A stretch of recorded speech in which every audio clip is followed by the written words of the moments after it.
Silakan duduk. Wow, selamat malam saudara. Apa kabarnya? Berapa banyak yang diberkati oleh Tuhan pada hari-hari ini? Ya, puji Tuhan, mengucapkan selamat datang bagi saudara sekalian yang ada di Storehouse dan juga menyapa setiap daripada saudara sekalian yang juga menyaksikan melalui Facebook Live di Anugerah Ministries. Kita percaya bahwa kebaikan Tuhan selamanya menyertai kita. Ada amin saudara ya? Puji nama Tuhan. Satu topik khotbah yang akan saya bagikan kepada saudara dengan judul yaitu Stronger Foundation. Saudara sekalian, kita tahu bahwa pada waktu kita membangun suatu bangunan yang kokoh, dan ada satu bagian daripada bangunan itu yang tidak kelihatan, yaitu namanya fondasi. Atau ada sebuah pohon yang besar, kita tahu bahwa di Indonesia pohon-pohon yang besar biasanya adalah pohon jati atau misalnya pohon beringin saudara ya. Saya tidak tahu pohon apa yang ditampilkan di depan ini, tetapi kebenarannya adalah ada satu bagian daripada pohon itu yang juga tidak kelihatan. Namanya adalah akar, betul ya. Nah, akar ini adalah suatu fondasi yang kokoh. Dan kita tahu bahwa pada waktu ada angin ribut, kadang-kadang ada pohon yang tercabut. Pada waktu ada gempa bumi, ada pohon-pohon yang tercabut. Dan kemudian mulailah terlihat akarnya. Nah, malam ini saya berdoa dan percaya bahwa ada suatu panggilan yang besar dalam kehidupan kita. Dan ini rupanya panggilan yang besar itu memerlukan bagaimana hidup kita dibangun dengan pola yang benar. Yang percaya katakan amin. Amin. Coba lihat kiri kanan saudara, katakan saya senang sekali melihat kamu di sini. Kalau saudara belum kenal dengan mereka, coba tanya siapa namanya ibu, siapa namanya bapak. Katakan senang sekali dan suatu kehormatan untuk Anda ada di sini di Anugerah Church ya, puji Tuhan. Dan kita langsung lompat lihat ke slide yang ketiga. Kita lihat bersama-sama daripada firman Tuhan yang akan kita baca bersama-sama daripada kitab Matius pasal yang ke-7 ayat 24 sampai dengan ayat 27. Mengucapkan selamat datang juga kepada tim medis Anugerah Ministries ya, yang sudah ada di sini, yang sudah kembali dari Palu. Nanti saya akan berikan kesempatan untuk mereka maju untuk bercerita ya. Malam ini ada seorang dokter baru satu yang datang karena yang lainnya masih kejebak macet. Namanya Dokter Agripina ya, puji Tuhan, selamat datang, puji Tuhan. Tadi saya sampai pangling saudara ya, kalau di Palu modelnya berbeda banget. Dan juga dia ada sudah kelihatan Mario ya, puji Tuhan, mungkin lagi ke toilet. Nanti kita akan berikan kesempatan buat mereka untuk bercerita tentang apa yang mereka lihat dan mereka alami. Amin saudara ya. Matius pasal yang ke-7 ayat 24 sampai dengan ayat 27. Kita siap untuk melihat firman Tuhan bersama-sama. Kita baca 2, 3. Setiap orang yang mendengar perkataanku ini dan melakukannya, ia sama dengan orang yang bijaksana yang mendirikan rumahnya di atas batu. Kemudian turunlah hujan dan datanglah banjir, lalu angin melanda rumah itu. Tetapi rumah itu tidak rubuh sebab didirikan di atas batu. Ayat 26. Tetapi setiap orang yang mendengar perkataanku ini dan tidak melakukannya, ia sama dengan orang yang bodoh yang mendirikan rumahnya di atas pasir. Kemudian turunlah hujan, datanglah banjir, lalu angin melanda rumah itu sehingga rubuhlah rumah itu dan hebatlah kerusakannya. Saudara sekalian, di dalam Matius pasal yang ke-7 itu ada banyak sekali penjabaran, pembelajaran firman Tuhan. Saya percaya bukan saja mengenai kehidupan di zaman ini sebagai manusia fana yang hidup di dunia, tetapi ada nasihat pengajaran Tuhan Yesus yang membawa kita untuk berpikir jauh ke depan tentang bagaimana kehidupan kekal itu. Nah, di akhir daripada pasal yang ke-7 ini diajarkan tentang Tuhan, ada suatu perumpamaan. Katakan perumpamaan. Nah, kita tahu maksud daripada perumpamaan ini Tuhan Yesus berikan kepada kita supaya dengan lebih mudah kita mengerti dan kemudian bagaimana kita belajar untuk melakukan dalam kehidupan kita. Nah, di sini dikatakan bahwa setiap orang yang mendengar perkataanku ini, dan ada garis bawah, ada highlight di sana dikatakan melakukannya, katakan melakukan. Jadi ada orang-orang yang dengan setia mereka mendengarkan firman Tuhan. Satu contoh. Di dalam 1 tahun ada berapa minggu saudara? 52 minggu.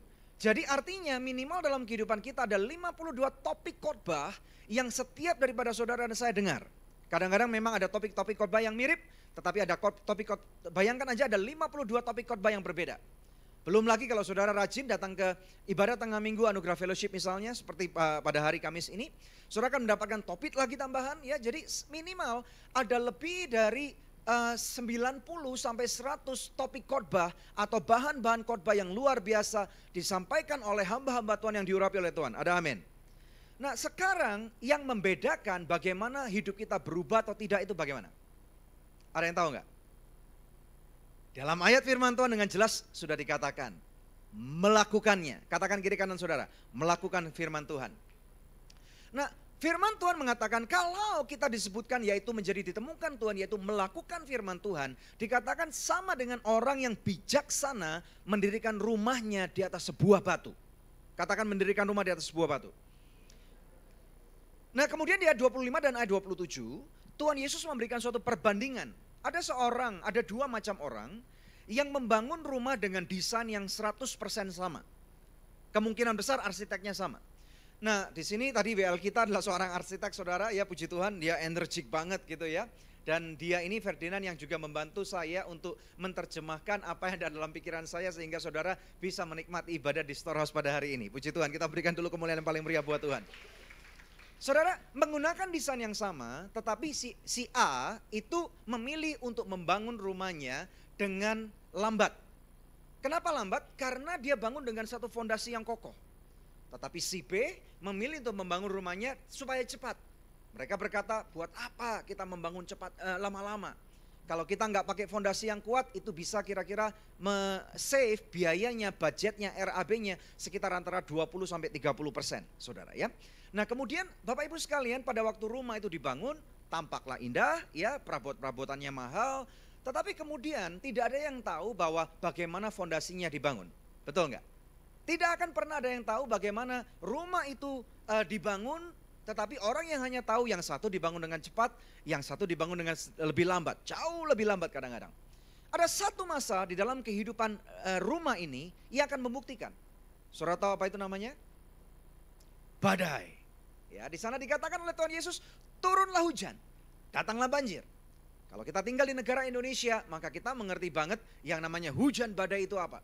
Kalau saudara tinggal di negeri-negeri yang misalnya di pesisir barat Amerika Serikat, ya, atau pesisir timur Amerika Serikat, ini nggak terlalu mengerti. Tetapi yang tengah ngerti banget saudara. Kadang-kadang ada angin ribut, ada hurricane gitu ya, yang sekarang lagi menyerbu di beberapa negara bagian di Amerika Serikat.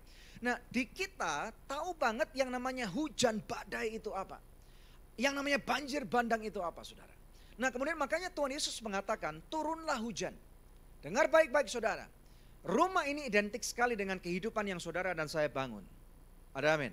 Tidak akan ada orang yang pernah tahu sebenarnya di dalam kehidupan kita membangunnya dengan apa. Tetapi kebenaran adalah setiap kehidupan kita pasti akan pernah terkena badai kehidupan. Ada amin gak? Siapa yang pernah mengalami badai kehidupan? Coba angkat tangan. Amin. Saya juga pernah saudara ya. Dan saudara pasti pernah mendengarkan beberapa kisah orang-orang yang lain. Tidak ada orang yang hidup yang tidak pernah kena badai. Semakin saudara tinggi, bahkan ada satu peribahasa bahasa Indonesia, semakin besar kapal itu, maka badainya akan semakin kuat pula. Betul ya? Nah kemudian dikatakan pada waktu hujan turun dan badai melanda, kemudian ada air bah datang, tampaklah kemudian apa yang terjadi dengan rumah A dan rumah B. Guess what happened? Tuhan Yesus berkata bahwa ternyata bangunan yang dibangun dengan fondasi yang kokoh itu tetap berdiri. Tetapi bangunan yang dibangun dikatakan di atas pasir, itu kemudian yang terjadi adalah apa? Tersapu oleh arus. Nah saudara kira-kira kalau saudara misalnya bisa memilih, engkau pilih yang mana? Rumah yang dibangun di atas fondasi yang kokoh atau rumah di atas pasir? Siapa yang mau bangun rumah di atas fondasi kokoh? Amin. Ya, saya yakin kalau orang yang waras pasti mau bangun rumah di atas fondasi yang kokoh. Yang percaya katakan amin. Berikan kemuliaan yang paling meriah buat Tuhan. Bagaimana saudara yang menyaksikan live streaming? Kalau saudara mau fondasi yang kokoh, katakan fondasi yang kokoh. Haleluya. Nah namun demikian, kita tahu bahwa kalau ujian belum terjadi, seringkali kita meremehkan hal ini saudara. Ya, saya tidak perlu jualan asuransi, tetapi semua orang kalau ditawarin asuransi, semua orang itu menolak. Tetapi pada waktu dokter mulai memvonis, ya biaya pengobatan yang mahal, barulah orang mulai berpikir untuk kemudian, waduh terlambat nggak bisa beli asuransi lagi. Nah saudara sekalian, kenapa Tuhan Yesus berbicara dengan begitu serius, begitu tegas? Karena apa saudara? Ada satu rencana Tuhan yang sangat besar dalam kehidupan kita. Kita lihat slide berikutnya. 1 Petrus pasal yang kedua ayat yang 9. Di sini dengan jelas firman Tuhan berkata, kita baca bersama-sama. Saudara dan saya mau belajar firman Tuhan. Ya, kalau kita belajar firman Tuhan, maka hidupmu akan kokoh. Saudara, ya, topik khotbah saya malam ini adalah stronger foundation atau membangun fondasi yang lebih kokoh. Dan saya tahu bahwa hanya satu fondasi yang kokoh dalam kehidupan kita, yaitu kebenaran firman Tuhan. Yang mau belajar firman Tuhan katakan amin. 1 Petrus pasal yang kedua 9, kita baca bersama-sama, 2, 3. Tetapi kamulah bangsa yang terpilih, imamat yang rajani, bangsa yang kudus, umat kepunyaan Allah sendiri. Supaya kamu memberitakan perbuatan-perbuatan yang besar dari Dia yang telah memanggil kamu keluar dari kegelapan kepada terangnya yang ajaib. Dengan dasar firman Tuhan ini, kita sekarang tahu, katakan sekarang aku tahu. Dikatakan di sana bahwa aku adalah bangsa yang terpilih. Saudara coba katakan pada dirimu, katakan saya bangsa pilihan. Memang benar saudara kalau mengikuti seminar kemarin yang diadakan di Storehouse, ada Kingdom Leadership Seminar, dan hari ini tadi saya juga mengikuti serial yang kedua. Saudara ya, wow saya excited banget, saya belajar banyak sekali. Dan ke depan nanti kita akan juga adakan seminar-seminar yang luar biasa saudara ya. Jadi nantikan akan ada hal-hal yang luar biasa yang akan membangun kehidupan iman saudara. Nah di sana dikatakan memang benar, kemarin diajarkan bahwa bangsa pilihan adalah bangsa Yahudi, orang Israel. Tetapi tidak dapat dipungkiri bahwa orang-orang Israel yang dulunya itu sudah menolak keselamatan melalui Mesias yang namanya Tuhan Yesus Kristus. Sekarang firman Tuhan sudah mengajarkan bahwa kita ini dicangkokkan. Kita yang sekarang percaya di dalam nama Yesus, kita sekarang dijadikan sebagai anak keturunan rohani Abraham. Haleluya. Kalau anak jasmani Abraham adalah bangsa pilihan, berarti anak rohani juga adalah bangsa pilihan. Makanya sekali lagi saya mau mengatakan kepada saudara sekalian bahwa saudara engkau bukan orang sembarangan. Kamu bangsa pilihan. Saudara saya punya anak yang namanya James. Dia sekarang lagi lari-lari ini. Beberapa hari yang lalu atau beberapa minggu yang lalu dia bertanya kepada saya, "Daddy, kenapa di rumah kita itu banyak peraturan?" Ya, saudara pernah nggak saudara punya anak tanya seperti ini? Anak saya 2 yang pada waktu Angel kira-kira berumur 13-14 tahun dia bertanya pertanyaan yang sama, dan saya tidak terlalu expect bahwa James akan mempertanyakan ini pada usia masih 8 tahun. Saudara, awalnya saya bingung harus jawab apa, tetapi saya menemukan jawaban. Dia bilang gini, dia bandingkan hidupnya dengan teman-temannya. Saudara punya teman di sini? Siapa yang punya teman angkat tangan? Coba angkat tangan, coba lihat kiri kanan saudara, ya tanyakan punya teman enggak? Katakan, tanyakan, kamu kesepian enggak? Karena biasanya orang-orang yang kesepian akan cenderung untuk mencari teman-teman yang bisa excite atau membuat hidup mereka lebih bergairah saudara ya. Nah masalahnya tidak semua teman itu bisa membawa dampak pengaruh yang baik.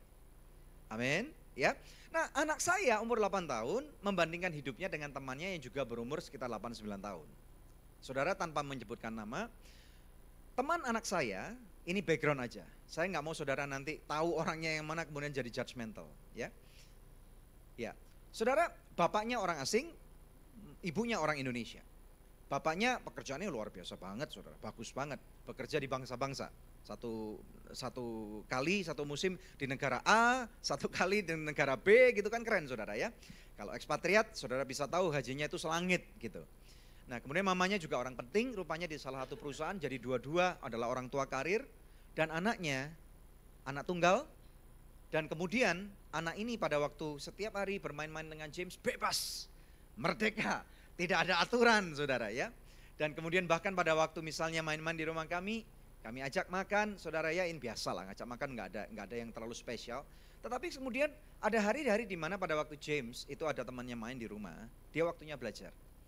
Dan tentunya sebagai orang tua yang baik, orang tua yang benar, itu harus pada waktu jam belajar harus memberitahukan kepada anaknya, "Enak, ini waktunya belajar." Apalagi besok misalnya ada ulangan, betul ya?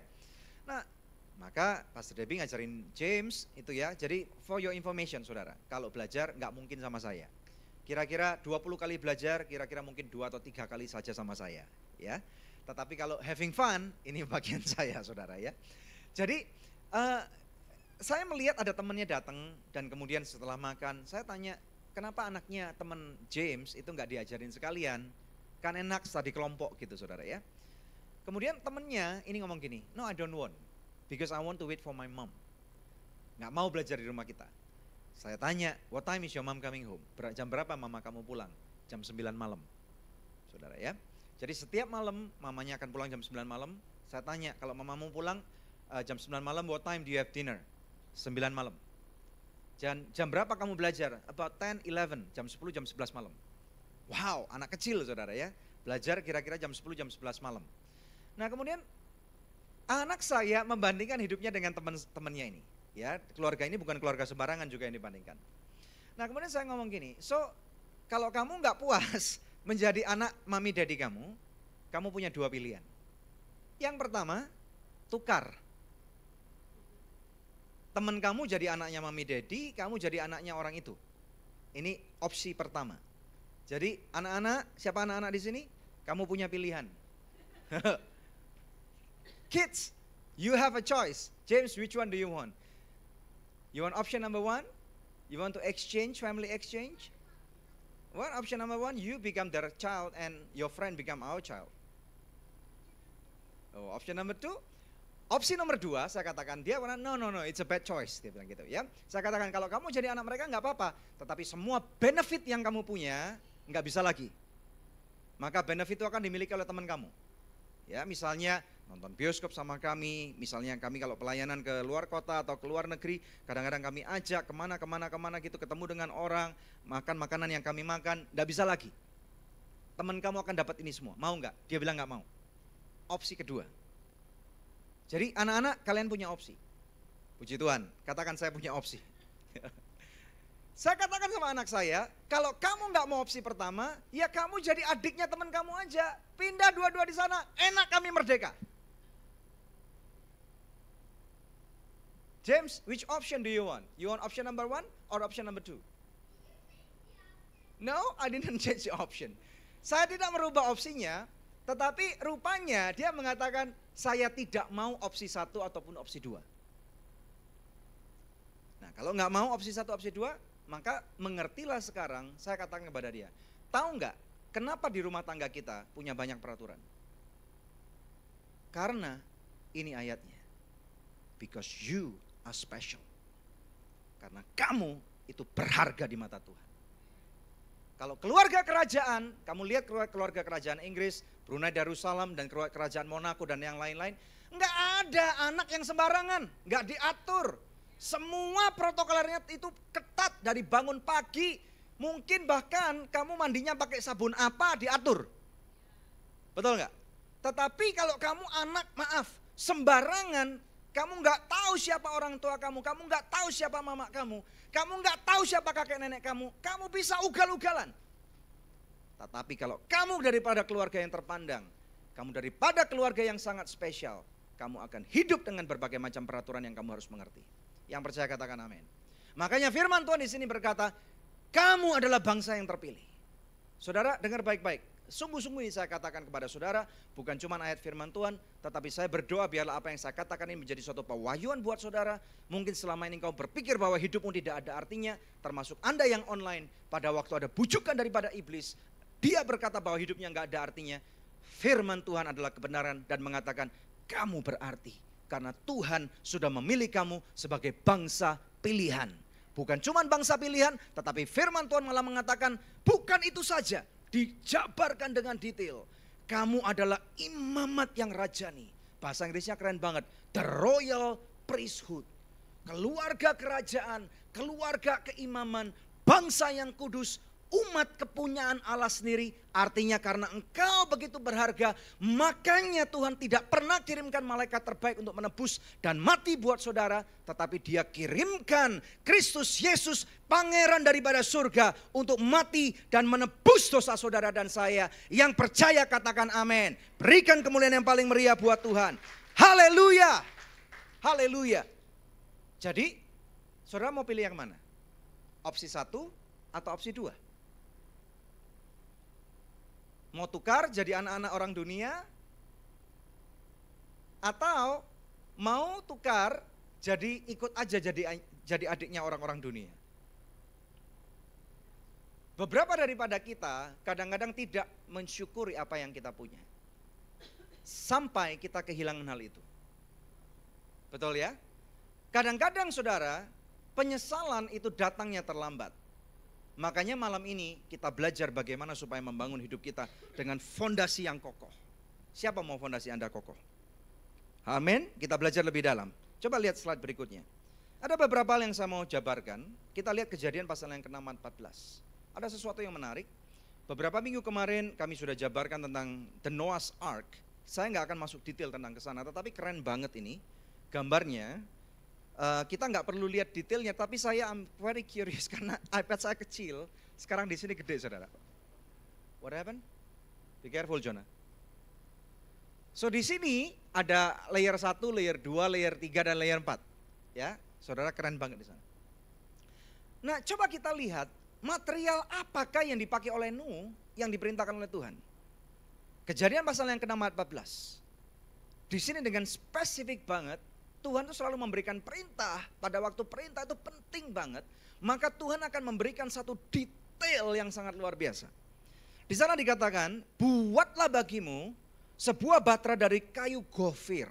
Katakan kayu gofir. Batra itu harus kau buat berpetak-petak dan harus kau tutup dengan pakal dari luar dan dari dalam. Katakan kayu gofir. Saudara, kayu gofir ini adalah kayu yang cuma disebutkan satu kali saja dalam Alkitab. Katakan satu kali. Ada beberapa kebenaran dalam Alkitab. Silakan duduk. Ini para dokter yang juga sudah datang. Halo. Di sini semua modelnya beda-beda banget. Kalau di Palu modelnya kayak gitu, di sini kayak gini ya. Puji Tuhan. Kita berikan dulu tepuk tangan untuk mereka, saudara ya. Silakan duduk, silakan duduk. Nanti kita akan berikan kesempatan untuk mereka untuk berikan kesaksian. Saudara, sekali lagi kita kembali kepada firman Tuhan. The law of first mention. Di dalam Alkitab kita ada satu prinsip, kalau kebenaran, kalau ada sesuatu yang baru pertama kali di-mention atau diutarakan, berarti hal itu sangat penting.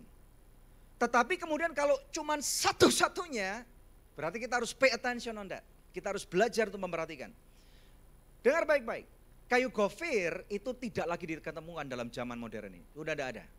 Ini zaman kayu purbakala, zamannya Nuh, ribuan tahun yang lalu, lebih daripada kemungkinan let's say 8.000 tahun yang lalu, saudara, atau 6.000 tahun yang lalu. Kayu gofir. Nah, yang aneh yang pernah saya pelajari daripada seorang hamba Tuhan mengatakan gini, kayu gofir ini tidak besar di atas. Karena apa? Hidup atau bertumbuhnya di padang pasir. Padang pasir itu cuacanya ekstrim banget. Kalau malam dingin, walaupun misalnya lagi summer, saudara ya. Kalau saudara misalnya suatu kali pernah pergi ke daerah Timur Tengah, saudara akan mendapati walaupun misalnya summer itu panasnya siang bisa sampai 50-an derajat. Kalau malam bisa turun sampai kira-kira let's say 15. Dingin sekali. Dan apalagi kalau winter, saudara. Apalagi 6.000 tahun yang lalu, belum ada lobang di ozone layer kita. Belum ada misalnya corong-corong pabrik. Itu bisa dingin banget. Kalau malam mungkin bisa minus. Dan saudara, kayu gofir ini untuk bertahan hidup dalam suatu cuaca yang sangat ekstrim, dia rupanya nggak terlalu besar ke atas. Diperlukan waktu tahunan untuk kayu gofir ini untuk bertumbuh. Tampaknya tidak besar, tetapi rupanya yang pertama-tama yang bertumbuh adalah akarnya. Katakan akarnya. Karena apa saudara? Tugas daripada akar dalam sebuah pohon adalah cari makanan, cari air. Di atas kering, tapi di bawah ada sumber air. Makanya akarnya akan merambat jauh ke dalam, dan dia bertumbuh ke bawah, karena tidak sama seperti tanah-tanah di Indonesia kira-kira 5 meter, 6 meter sudah dapat sumur. Kemungkinan besar di Timur Tengah bisa-bisa 20 meter belum dapat apa-apa. Karena kering. Saudara, soilnya berbeda, nangkep gak? Makanya dia harus bertumbuh ke dalam dulu sambil berakar ke dalam terus sampai dia menemukan sumber mata air di bawah tanah. Dan di sanalah sustain atau topangan kehidupan mulai terjadi.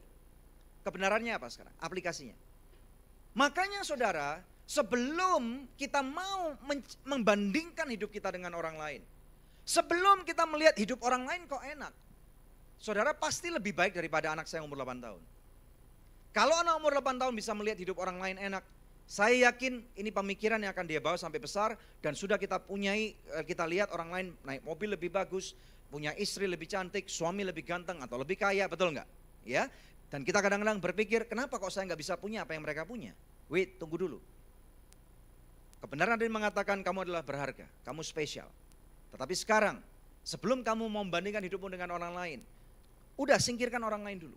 Bangun hidupmu di dalam kebenaran akan firman Tuhan. Sampai, saudara kan sudah menerima Kristus kan? Sampai engkau mengalami perjumpaan secara pribadi itu, hidupmu gak bakal berubah. Dan firman Tuhan mengatakan bukan kamu yang pilih aku kata Tuhan, tapi aku yang terlebih dahulu pilih kamu. Amin saudara. Jadi yakinkan saudara punya satu relationship yang benar dengan Tuhan sampai engkau akarmu menyentuh air yang hidup. Pada waktu hidupmu menyentuh air yang hidup itu, akarmu tidak akan pernah kekeringan. Tampak luarmu mungkin bermasalah, mungkin penuh gejolak, tetapi hidupmu akan kokoh dalam Tuhan. Yang percaya katakan amin. Makanya saudara, pada waktu kayu gofir dipilih oleh Tuhan untuk satu masa, untuk satu kali. Dan itu mensustain kehidupan sampai dengan hari ini. Betapa berharganya kayu gofir ini. Tetapi saya mau berkata, betapa lebih berharganya hidup saudara. Berikan kemuliaan yang paling meriah buat Tuhan. Engkau lebih baik dari kayu gofir. Makanya Tuhan Yesus turun ke dunia untuk menebus saudara. Dengar baik-baik. Kalau saudara kenal dengan Tuhan pendesain yang agung itu, maka tanyakan kepada dia, Tuhan visimu apa buat saya? Penting sekali. Sebelum misalnya pada waktu storehouse ini kita buat saudara, si Ferdinand harus bertanya kepada saya, ini maunya diapain? Berapa banyak ekspektasi orang yang bisa duduk di sini? Kita rundingan saudara, ya. Dan kemudian dia keluarkan akhirnya satu gambar desain. Nah, ini baru cuma ruangan segini saudara. Dan saya yakin masih lebih banyak lagi hal yang misalnya bisa kita lakukan. Saudara bisa bayangkan betapa kompleksnya satu bangunan yang tinggi. Misalnya di Belesa ini. Makanya klik berikutnya, master plan akan menentukan seberapa besar, itu salah ketik saya saudara ya. Master plan akan menentukan seberapa besar pondasi yang kamu perlukan dalam hidupmu. Kalau saudara terkoneksi dengan Tuhan, maka engkau akan mendapatkan gambar. Saya tahu memang tidak satu utuh bahwa Tuhan akan melakukan 10 atau 20 perkara dalam kehidupanmu secara besar. Tetapi engkau akan mendapatkan pengertian secara ditelaah oleh Tuhan. Dan saudara akan mengerti bahwa rencana Tuhan gak bakal kecil dalam kehidupanmu. Makanya kalau engkau terkoneksi dengan Tuhan, engkau akan tahu master plan itu diperlukan. Dan pada waktu engkau tahu master plan Tuhan pada hidup saudara, baru engkau menyadari seberapa kokoh fondasi yang kau perlukan. Termasuk diantaranya pada waktu kita sebagai orang tua. Siapa orang tua di sini angkat tangan? Yang punya anak ya, saudara punya anak kan pasti ya. Termasuk mulai ucapkan hal-hal yang positif, hal-hal yang baik yang merupakan kebenaran dalam firman Tuhan. Karena anak-anak saudara itu adalah tanah yang perlu diisi dengan kebenaran Tuhan. Katakan kepada mereka, anakku, Tuhan punya rencana yang besar untuk kehidupan kamu. Anakku, Tuhan sayang sama kamu. Kamu dicipta dalam rupa dan gambarnya Tuhan. Tuhan tidak akan pernah meninggalkan kamu seumur hidupmu, anakku. Dan oleh karena itu saudara, kita perlu tahu, kalau saudara percaya Tuhan punya rencana yang besar untuk kehidupan anak-anak saudara, maka persiapkan mereka dengan matang. Ada amin. Ya. Termasuk hari ini kalau saudara misalnya yang masih single, belum menikah, ada beberapa orang di sini ya, beberapa orang belum menikah. Maka saudara, kalau kau tahu bahwa pada waktu Tuhan punya rencana besar untuk kehidupanmu, jangan cari pasangan hidup sembarangan. Amin. Jangan cuman karena ada perasaan seneng aja, terus kamu saudara engkau berikan sampai kepala lehermu kamu berikan. Itu namanya bodoh. Amin saudara. Jadilah orang yang bijak. Tuhan Yesus tidak mau anak-anaknya bodoh. Tuhan Yesus mau anak-anaknya menjadi orang yang bijak. Bahkan seorang pakar konseling mengatakan, selamatkan pernikahanmu sebelum kamu masuk dalam pernikahan. Ada amin. Yang merasa bahwa ini firman untuk saudara, jerit paling keras amin. Yang online juga bilang amin. Haleluya. Berikan kemuliaan yang paling meriah buat Tuhan. Slide berikutnya. Saudara diberkati oleh Tuhan. Slide berikutnya, ini pohon tadi ya saudara. Tahukah engkau bahwa pohon ini, gambar ini kelihatan lumayan bagus. Tapi tahukah engkau bahwa akar pohon itu selalu ada di tempat yang gelap? Betul? Saudara, coba kita lihat berikutnya. Seperti akar yang bertumbuh di tempat gelap, maka melalui kamar gelaplah Tuhan sedang membangun hidupmu. Dark room. Hari-hari ini kita menikmati banget Kalau saudara sudah punya handphone aja, beberapa handphone menghasilkan foto yang luar biasa bagus. Ya, tetapi kalau saudara produk-produk lama, saudara akan belajar bahwa ternyata tidak semua orang bisa fotografi karena kamera foto harganya mahal. Dan itu memerlukan satu buah roll film yang juga tidak murah. Dan film yang tidak murah itu pada waktu dijepret ada yang isinya 12, ada yang isinya 24, ada yang isinya 36 kalau masih ingat ya, kalau masih ingat manggut-manggut. Kalau yang manggut-manggut berarti saudara sudah, saya tahu kira-kira umur saudara berapa gitu ya. Nah saudara, film ini pada waktu selesai difoto tidak bisa langsung digitukan dilihat begitu saja. Nah bagi beberapa anak-anak kita bingung ngapain itu saudara ya. Kalau kita lihat anak-anak kita lihat film negatif ya, warna hitam itu kalau untuk film hitam putih, warna coklat untuk film warna, mereka bingung ini itu apa. Tetapi tahukah saudara, film itu yang sudah di capture pada waktu mau dicetak itu harus di-develop di kamar gelap. Tidak boleh ada cahaya. Satu cahaya itu akan mengkamiri daripada film itu. Makanya kalau saudara lihat kamera lama, konstruksinya itu gelap semua dan itu tidak boleh ada cahaya masuk. Enggak boleh satu lubang jarum pun itu masuk karena itu akan menghanguskan seluruh film. Bisa bayangkan enggak? Makanya kadang-kadang kita harus tahu pada waktu kamu adalah imamat yang rajani, kamu dipanggil untuk dipisahkan dari golongan-golongan kamu. Saudara, berkumpul sama mereka ini saya belajar banyak hal. Saya memang enggak 10 hari, saya cuma 2-3 hari pertama.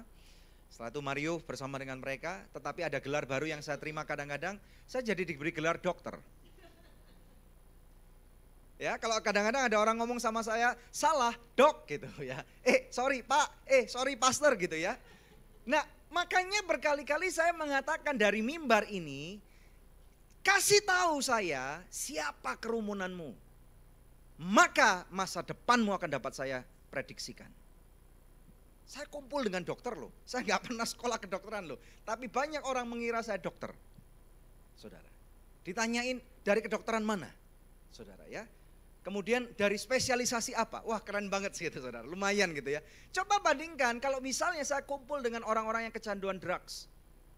Ya, dengan orang-orang yang seks bebas. Dengan orang-orang yang maaf nih, penyakitan. Maka mereka bertanya kepada saya apa? Penyakit lu apa? Masuk akal enggak? Betul saudara ya? Sekarang bagaimana dengan Anda?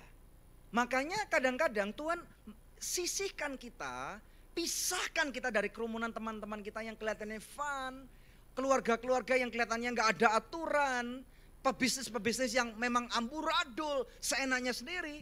Oh hati-hati saudara, baru-baru ini ada pendeta ketangkep KPK, yang mana dia juga adalah pengusaha. Berhati-hati. Tidak semua yang kelihatannya baik, tidak semua yang kelihatannya megah, itu pasti benar. Ada amin. Makanya pada waktu Tuhan pisahkan kita, di sana kita harus membuat pilihan. Apakah sakit? Sakit. Apakah enak? Tidak selalu enak. Apakah nyaman? Dijamin seringkali tidak. Tetapi saya percaya, orang-orang yang bertahan di dalam Tuhan, saudara ya, seperti akar yang bertumbuh di tempat yang gelap, justru melalui kamar gelap, Tuhan sedang membangun kehidupanmu. Orang ini ngapain sih saudara? Mungkin saudara nggak pernah tahu, mungkin saudara nggak pernah masuk dalam ruangan ini. Ini adalah kamar gelap, dark room. Dulu saudara, saya juga pernah ngambil kelas fotografi. Papa saya, Pak Hendrata juga adalah seorang fotografer. Zaman dulu bahkan sebelum saya masih ngerti fotografi, itu nggak ada tukang cetak foto saudara. Harus dicetak sendiri semua, harus ngerti kimianya. Kalau salah warnanya itu nggak keluar. Ya, jadi bayangkan kalau saudara cepat-cepat keluar dari kamar gelapnya Tuhan, jangan-jangan nanti wajahmu belang. Jadi berhati-hati, ya berhati-hati saudara. Ada amin. Yang percaya katakan amin. Coba lihat kiri kanan, katakan Tuhan sedang membentuk hidupmu. Amin saudara ya. Coba lihat, kita lihat belajar lagi yang lain. Ini saya memberikan beberapa ayat, beberapa poin-poin kebenaran. Dan nanti kita akan lihat nanti pengaplikasian yang Tuhan mau berikan kepada kita. Berikutnya, tahukah saudara, kadang-kadang ada api-api yang Tuhan berikan pada kehidupan kita. Kita melewati api. Tetapi tahukah justru saudara, justru melalui api, kamu akan keluar lebih kuat dan teruji. Gambar ini menunjukkan gambar apa, saudara masih ingat gak? Sadrah, Mesah, Abednego. Satu kisah yang sangat luar biasa.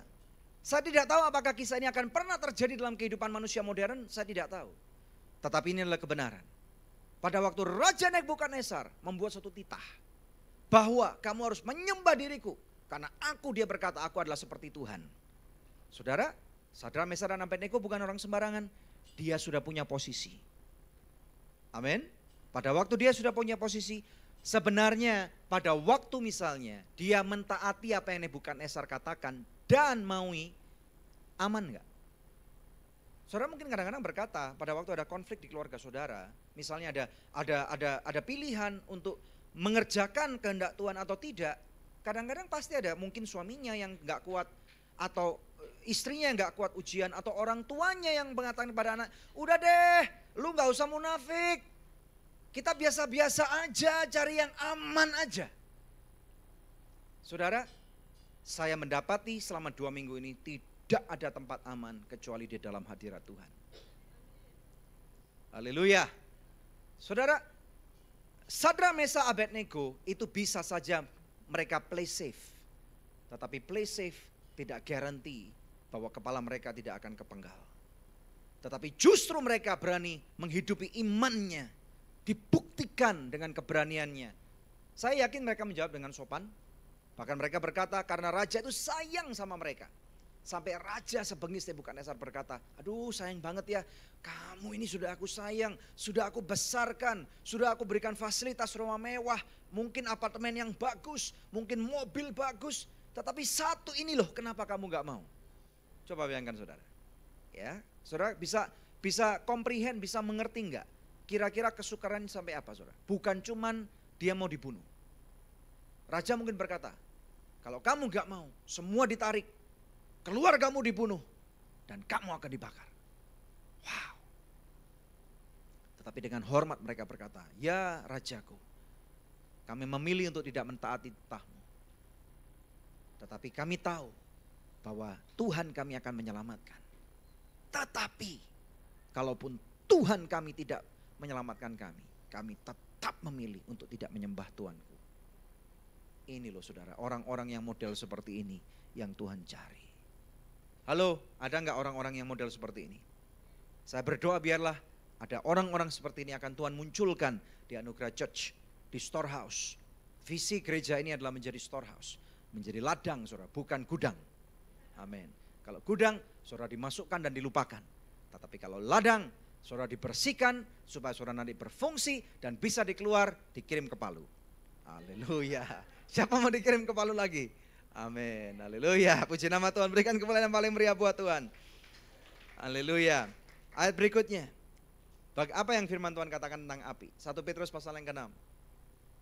Ayat 6 sampai dengan ayat yang ke-7. Siap belajar? 2, 3. Bergembiralah akan hal itu. Sekalipun sekarang ini kamu seketika harus berduka cita oleh berbagai pencobaan. Katakan bergembira. Bergembira itu biasanya waktunya apa saudara?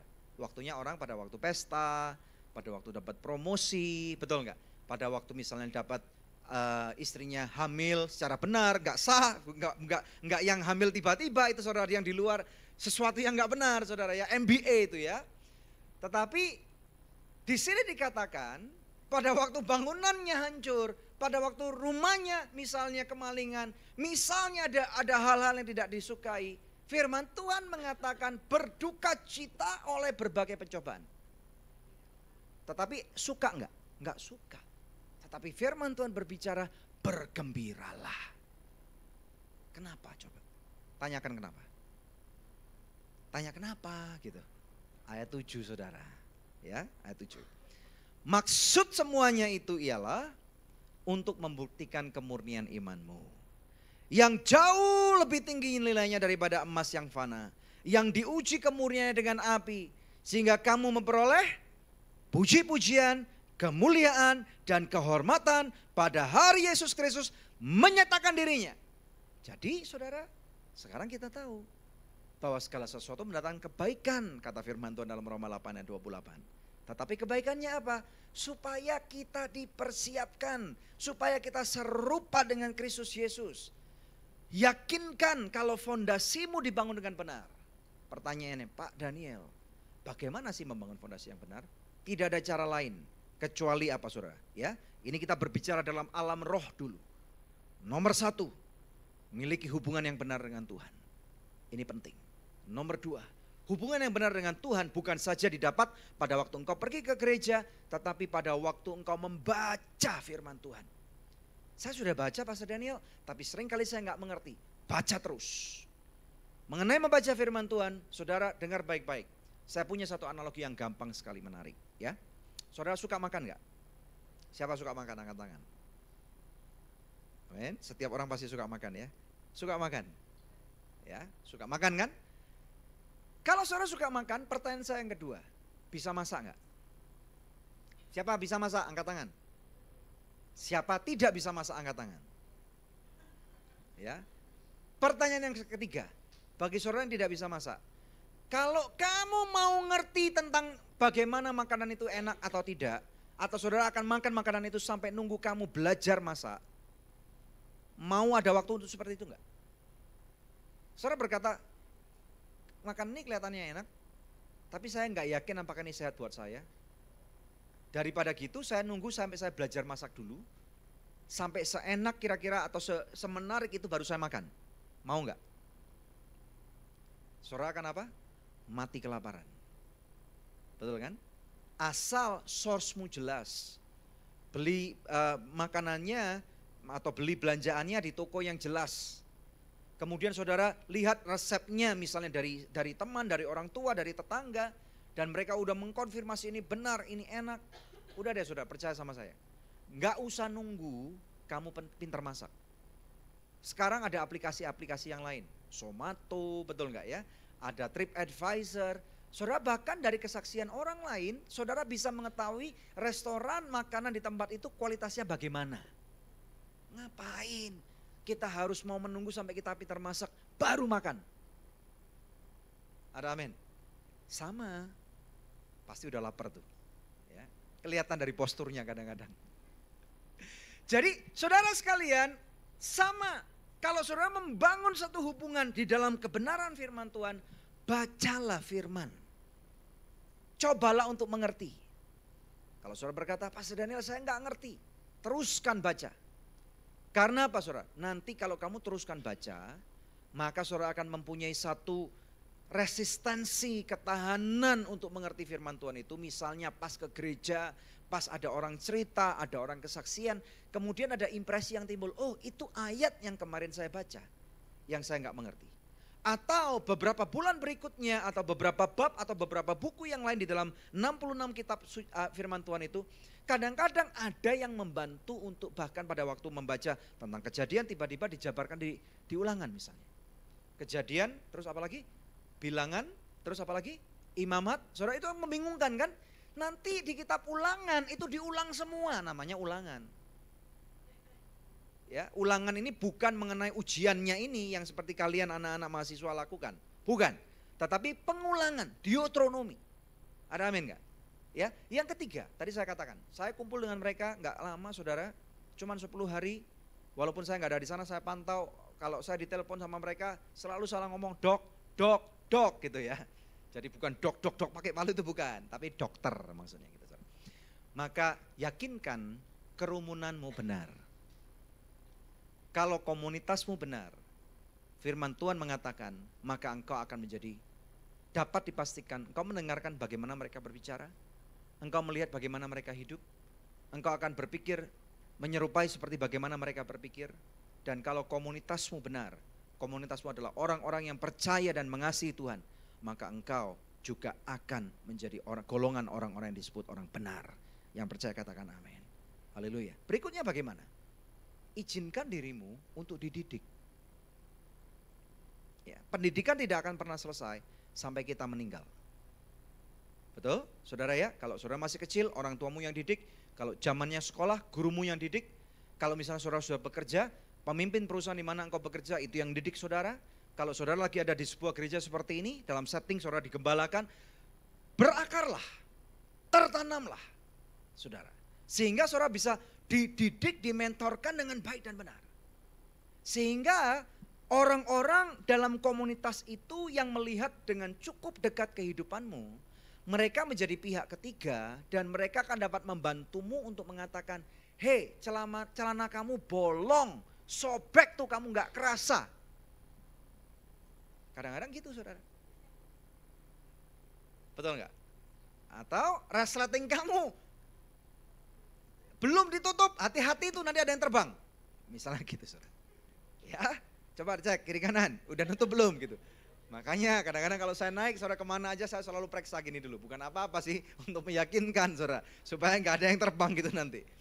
Ya, puji Tuhan saudara. Kemudian yakinkan pada waktu engkau dididik, engkau mengerti. Tanyakan kenapa kalau engkau nggak ngerti maksud daripada didikan itu. Zaman udah berubah.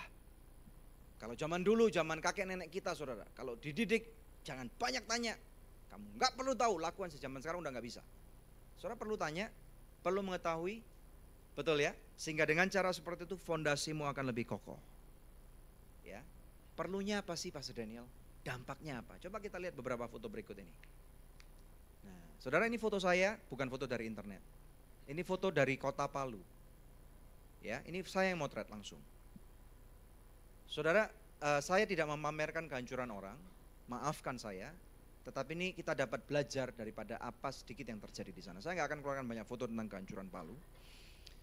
Berikutnya, nah, saudara lihat tuh, mobil itu sampai ketanam di sana. Ingat tuh para dokter mau foto di sana, berhati-hati tuh. Ya, pada waktu foto di sana saudara saya bilang, jangan dekat-dekat loh, itu bahaya banget. Tiba-tiba tanahnya, krrr, gitu saudara, langsung semburat lari semua gitu saudara. Berikutnya, nah, saudara lihat tuh, memilukan kan? Jadi dampaknya apa sih kita punya fondasi yang kokoh? Kita tidak pernah tahu bencana kapan terjadi. Bencana bukan hanya bencana alam, bencana keluarga, kita nggak pernah tahu. Bencana keuangan, nggak pernah tahu. Mungkin ada virus menghantam kota kita, orang-orang sakit misalnya. Yakinkan hidupmu, fondasi kesehatanmu benar. Jangan baru sakit, baru engkau nyesel. Apalagi bulan ini di gereja kita lagi berbicara tentang apa topiknya? Health and healing. Ya, saya pernah saksikan nggak olahraga 6 tahun dan itu adalah keputusan yang sangat buruk. Jangan nunggu sampai sakit baru hidupmu berubah, terlambat. Beberapa orang mempunyai kesempatan yang baik seperti saya bisa bertobat, bisa insaf, bisa kemudian mengubah jalan hidup. Beberapa orang tidak punya kesempatan kedua, langsung kena serangan jantung, mati. Mati nggak masalah saudara. Kalau kita percaya sama Tuhan Yesus sudah pasti ke surga. Kita hidup benar pasti ke surga. Tapi keluarga yang ditinggalkan siap nggak? Ada amin nggak, saudara? Nah, sekarang kita lihat beberapa foto berikutnya. Nah, ini keren. Ya, beberapa foto dari kita nih, dari dokter-dokter. Saya belum kesaksian, nanti saya akan berikan mereka kesempatan kesaksian. Tidak semua dokternya ada datang ke tempat ini malam ini. Ada berapa banyak yang datang ya malam ini? Ada 1, 2, dokter ini mana? Di luar ada ya. 3 dokter, 4 dokter, ya, dan ada 2 perawat, saudara, dan 1 fasilitator. Puji Tuhan, tepuk tangan dulu deh. Tepuk tangan dulu deh. Katakan selamat datang Dokter Mario gitu. Lumayan ngirit berapa miliar itu saudara. Ya, puji Tuhan. Berikutnya saudara, berikutnya. Keluarkan fotonya. Jepret 1. Nah, bapak ini saudara korban dari gempa bumi. Dia pada waktu jalan kepleset, kejedot kepalanya bocor segede jari tangan orang dewasa. Kemudian berikutnya. Nah, keren kan? Langsung saudara dioperasi di tempat. Ya, ini dokter Indi, dokternya lagi keluar dibawa cucunya ya soalnya ya. Kemudian berikutnya, keren banget saudara. Ya, puji Tuhan. Haleluya. Kita nggak pernah tahu bencana kapan terjadi. Tetapi yang kalau bencana itu adalah hak prerogatif Tuhan. Yang bisa kita lakukan, kita siap sebelum bencana tiba. Makanya untuk keluarga misalnya, Pastor Debbie dan saya, kami sudah berapa tahun ya? Mulai tahun 2011 sampai sekarang ini sudah 7 tahun kami kampanye, bukan kampanye politik saudara. Kami nggak bertujuan untuk jadi partai politik atau dipilih. Tapi kami berkampanye guard your family, lindungi keluargamu sebelum kehancuran keluarga terjadi. Karena apa? Saya melihat begitu banyak orang yang tidak mengindahkan prinsip Alkitab tentang keluarga. Ya terjadi morat-marit, penyesalan, tangisan, sakit penyakit, duka lara, putus asa, sudah sampai mau bunuh diri, bahkan ada beberapa yang sudah lewat saudara. Bencana terjadi. Kita nggak pernah tahu bencana kapan terjadi, tetapi kita bisa persiapkan fondasi kita lebih kokoh. Mau fondasimu kokoh? Kita berikan kemuliaan yang paling meriah buat Tuhan. Haleluya. Saya rasa ayatnya cukup ya, saudara ya. Ada satu ayat sebenarnya, masih mau ayat lagi? Siapa mau masih ayat lagi? Siapa masih mau belajar? Oh, rupanya pada lapar nih, lapar firman Tuhan. Ya, puji Tuhan. Masih ada waktu, 3 menit lagi kita selesai. Ibrani 12, ini terakhir. Katakan ayat terakhir. Ini katakan ayat favorit. Kenapa favorit? Karena ayat terakhir. Ya. Ibrani 12 ayat 26, firman Tuhan berkata, waktu itu suaranya mengguncang bumi. Tetapi sekarang ia memberikan janji, satu kali lagi aku akan mengguncangkan bukan hanya bumi saja, melainkan langit juga. 27, ungkapan satu kali lagi menunjukkan kepada perubahan pada apa yang dapat diguncangkan. Karena ia dijadikan supaya tinggal tetap apa yang tidak tergoncangkan. 28, jadi karena kita menerima kerajaan yang tidak tergoncangkan. Katakan tidak tergoncangkan. Marilah kita mengucap syukur dan beribadah kepada Allah menurut cara yang berkenan kepadanya dengan hormat dan takut. Saudara, betapa beruntungnya kita sekarang menjadi anak-anaknya Tuhan. Kita dimasukkan menjadi keluarga kerajaan sorga. Kita menjadi orang-orang yang spesial. Kita menjadi orang-orang pilihan. Dan saya berdoa mulai hari ini, saudara, fondasimu pastikan kokoh di dalam Kristus Yesus. Bukan di dalam kekayaan, bukan di dalam kepopuleran, bukan di dalam kesehatan bahkan, tetapi di dalam Kristus Yesus. Pada waktu fondasimu kokoh, engkau akan mendapati bagaimana luar biasanya. Engkau yang biasa-biasa, saya yang biasa-biasa, dipakai oleh Tuhan yang luar biasa untuk berdampak bagi dunia ini. Berikan kemuliaan yang paling meriah buat Tuhan. Lebih meriah lagi.